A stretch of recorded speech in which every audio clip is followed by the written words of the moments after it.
Good afternoon, Warriors. Today is Friday, the 4th of September, 2020. Taking a look at our homework for this evening. In regular math, there is no homework. Accelerated math, you have no homework, but if you did not finish your Chapter 1 test today, whether that was in Warrior time or in class, you'll need to finish that on Monday.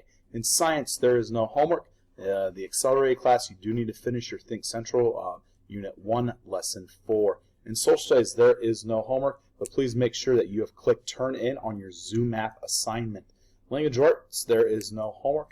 In literature, please remember you need a notebook by next Monday, and also your summary of your article is due today at 3 o'clock before you leave.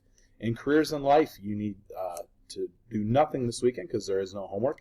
In FCS 6, you need to finish your worksheet from Friday's class. One reminder, this is a holiday weekend. There is no school on Monday, September 7th. That is Labor Day. We will not be back in session until the 8th. I want to give a shout out to the high school football team as they take on Lucas tonight in their home opener. And then a shout out to the 6th grade flag football team, who I do believe has a game on Sunday. Best of luck to all Warriors and have a great weekend.